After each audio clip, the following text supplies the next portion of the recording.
Viernes Moni, ya está con nosotros en nuestra sección de salud el doctor Emanuel Ferrero. Hola, doctor. Hola. Para platicarnos en esta ocasión de la otoplastia. Precisamente nos gustaría saber, para quien no saben qué es. ¿De qué se trata la otoplastia? Así es. Otoplastia o otoplastia, las dos palabras son correctas. Pues es la cirugía para remoldear la oreja. Entonces, no sé si han visto los casos, hay muchos, sobre todo desde niños, Sí. ¿no? Tienen las orejas muy salidas, ¿no? Esto se llama... Como Lionel Messi. Más o menos. Lionel Messi no es tan marcado, pero podría Pero serlo, ya ¿no? se las operó. Sí, ¿no? Y son de los rasgos distintivos de esas personas, ¿no? Y todos tenemos un conocido de la primaria o un poco más grandes que, el orejón, el que tiene las orejas salidas, etcétera. Y es motivo de burla, ¿no? Y ahorita lo podemos decir, pero es un motivo, es algo que realmente genera conflictos y les genera trastornos a estos niños, ¿no? Afecta en la autoestima, afecta en su forma en que interactúan de manera socialmente. Entonces sí, es un aspecto del cuerpo que podemos modificar justamente a través de esta cirugía, ¿no? ¿Cómo se hace entonces la cirugía? Estamos viendo la imagen, pero se hace una incisión en la parte de atrás de la oreja. Y entonces es ahí, como que se quita un pedacito y se une para que quede más pegada, digamos, a la cabeza. Hay diferentes técnicas y lo que tenemos que hacer es primero ver qué tipo de trastorno o anomalía tiene la oreja. No todas las orejas son iguales y de hecho es de los cuadros más variados en lo que vamos a encontrar de malformaciones en cuanto a la oreja. No todas las orejas prominentes son iguales, entonces podemos tener una, si estamos viendo del lado derecho de la pantalla, que vemos la parte de atrás de la oreja, dice que tiene un exceso de concha. La concha es esta parte como curveada de la oreja, como el embudo que se continúa del conducto auditivo. Entonces hay veces que esta concha está un poco más grande y ese puro volumen hace que se separe la oreja, ¿no? Entonces ese espacio que tenemos ahí debe de tener pues, no más de 18 milímetros, a lo mejor 2 centímetros. Entonces eso es una de las formas que podemos corregirlo. Y la otra, en la parte de por delante de la oreja, lo que vemos, tenemos varios pliegues y arrugas ahí. Esto se llama antihelix o antehelix. Hay gente que esto lo tiene completamente plano y al estar esto aplanado, aunque la concha no esté muy grande, la oreja parece que se sale. Entonces son diferentes los sitios que tenemos que corregir. Rara vez vienen aislados estos trastornos, bueno, pueden haber más, ¿no? Estos son los más frecuentes. Rara vez vienen aislados. Normalmente lo que tenemos que hacer es una combinación de procedimientos y como tú lo dijiste, hay diferentes técnicas para hacerlas. Hay unas que involucran una resección o quitar un fragmento de esa concha cuando está muy excedente. Mira, ahí estamos viendo la oreja de frente, ¿no? Entonces ahí donde dice antihelix, eso es un pliegue que tenemos normalmente. Fíjense, la gente normalmente no se fija en las orejas hasta que las ven grandes, ¿no? Pero si ven ese pliegue, hay gente que lo tiene completamente plano y parece que sale la oreja. Entonces, otra de las técnicas que hacemos es que recreamos este pliegue. Oye, doctor, todos estos pliegues tienen una función, tienen un sentido. ¿O no necesariamente? No necesariamente. Para la audición no interviene nada. O sea, es una cuestión física, es literal. completamente estética. La oreja somos animales que hemos evolucionado, ¿no? Entonces la oreja en algún momento todo esto tuvo alguna función para captar sonido. Incluso tenemos músculos en las orejas. No sé si han visto la gente que los puede mover. Sí. Son músculos rudimentarios que ya no tienen función. Pero hay músculos dentro y fuera de la oreja para moverlos y también todos estos pliegues en algún momento tuvieron una función para captar sonido. Esto ya hoy día es meramente estético. El oído va a seguir funcionando con o sin, incluso con toda la oreja. La gente que pierde la oreja sigue escuchando, ¿no? Pero es un aspecto estético muy importante. La imagen que vemos en pantalla, doctor, ¿de qué se trata? Ahorita estamos viendo ahí justamente de qué se trata el procedimiento. Las imágenes que vemos a la izquierda es el abordaje, la herida que hacemos por atrás. Esto puede variar. Hay casos donde solamente se le hace la herida, hay casos donde vamos a tener que resecar un fragmento de piel, como un huso o un óvalo de piel. Esto fue lo primero que se hizo. Las primeras cirugías que se hicieron hace 200 años, se quitaba un fragmento de la piel y entonces la oreja se quedaba atrás un tiempo y después nos dimos cuenta de que ese cartílago tiene memoria y va a volver a salir y va a volver a hacer las orejas prominentes. Entonces empezamos a manipular el cartílago y empezamos a aprender poco a poco de cómo se comporta el cartílago. Vemos ahí, damos un punto que afronta, digamos que la parte de la base de la oreja, que es la concha, hacia lo que estamos viendo a la izquierda, que es ya la base del cráneo, la apófisis mastoides. Y eso es para afrontarlo. Pero nuevamente, si solamente afrontamos el cartílago, vuelve a tener una memoria. Entonces, por delante de la oreja tenemos que hacer un procedimiento donde debilitamos el cartílago. El cartílago está envuelto en una estructura que se llama pericondrio. Y esto si lo debilitamos, y se debilita raspándole básicamente, al debilitarlo nos hemos dado cuenta que cuando lo raspamos de un lado tiende a voltearse hacia el otro lado el cartílago.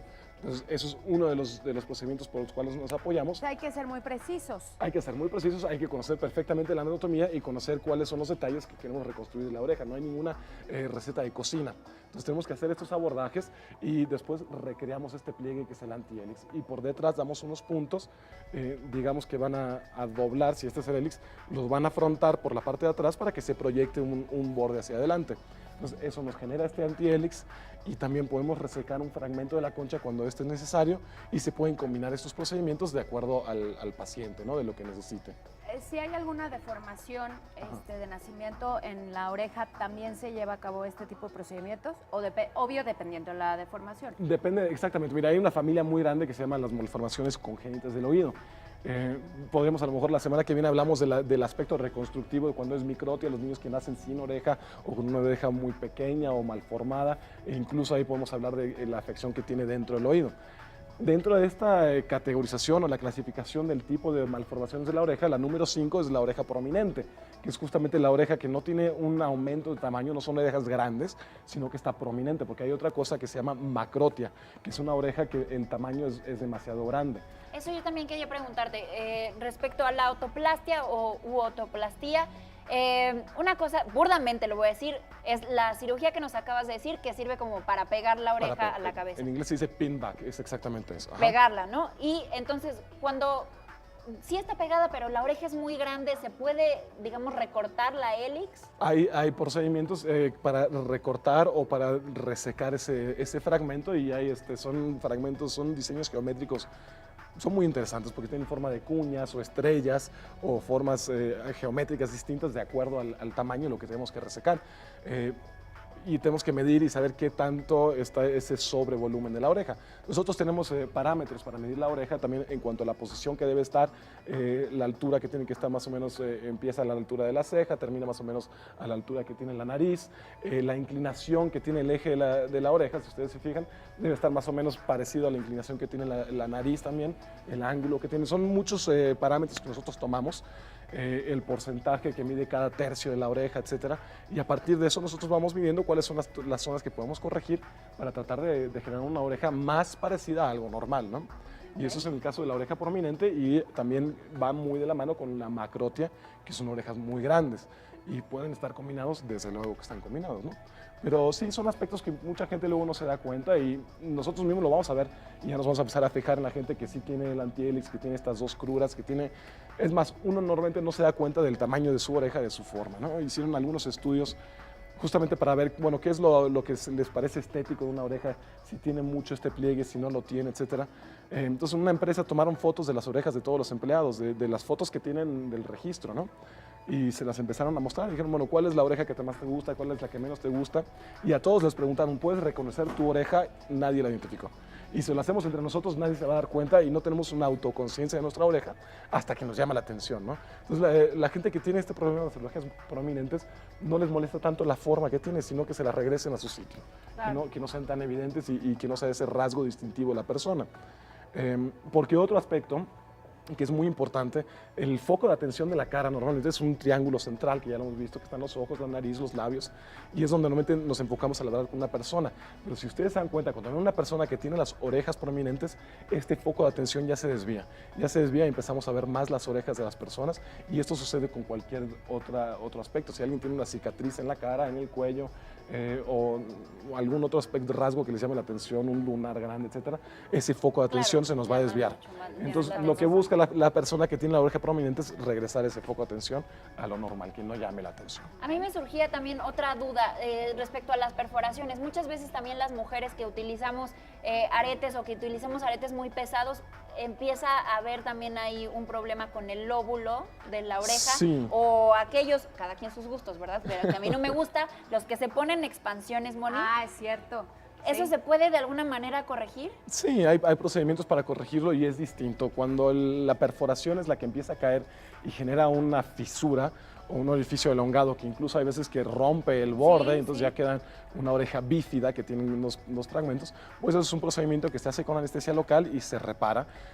No es solamente cortarle, porque si lo cortamos directamente, pues esa cicatriz después jala y queda como una hendidurita ahí, como una muesca, ¿no? Entonces tenemos nosotros las técnicas para movilizar esos colgajos y dejarlo de una forma que esa cicatriz no jale tanto.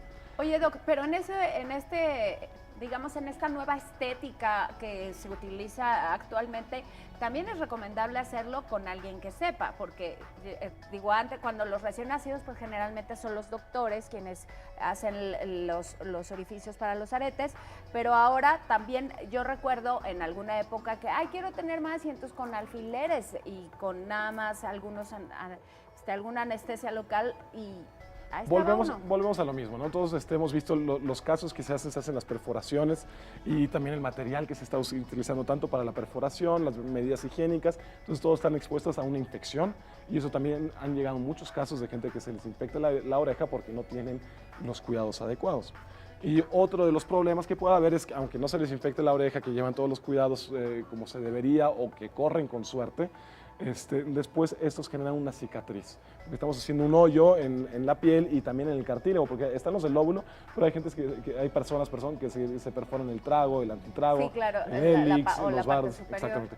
Entonces normalmente y se ven bonitos, etcétera, pero hay gente que hace una cicatriz hipertrófica, que es una cicatriz queloide. En realidad estos mismos músculos que tenemos en la oreja empiezan a generar una cicatrización descontrolada y entonces hacen bolas como tumorcitos de músculo y son estas bolas grandes que vemos en las personas, ¿no? Oye, ese también sería un tema interesante, las perforaciones y las cosas que podrían causar las infecciones o los estragos que pueden causar en nuestra piel después de mucho tiempo, porque ahora ya ves que muchas partes del cuerpo son motivo de perforaciones. Sí, yo creo que en de, casi cualquier lado. Pues aquí en los mismos huesos, en la nariz, en el Sí, vientre. en el ombligo, en la ceja, hay gente yo he visto en el pecho, en el hombro, sería- en la podríamos espalda, he visto platicar gente que de lo eso tiene. algún día. Sí, claro, lo podemos comentar y sobre todo hablar. Pues uno es el aspecto estético, que es cuestión de género, Personal. pero podemos hablar de las secuelas y las complicaciones que pueda haber. Sí, sí, por supuesto. Quedan entonces dos temas pendientes, el tema de las malformaciones congénitas en la oreja. En la oreja, sí. Y entonces las perforaciones también. Te agradecemos Con mucho. gusto. Gracias, No, pues a doctor. ustedes. Nos vemos el Muchas gracias a próximo viernes. ustedes. Y bueno, nomás recordarles, ¿no? Que en la vida, los cambios tienen que ser para bien, así que atrévete a mejorar la tuya. Vámonos rapidísimo a una pausa. Hay más información en Primera Línea. Quédese con nosotros.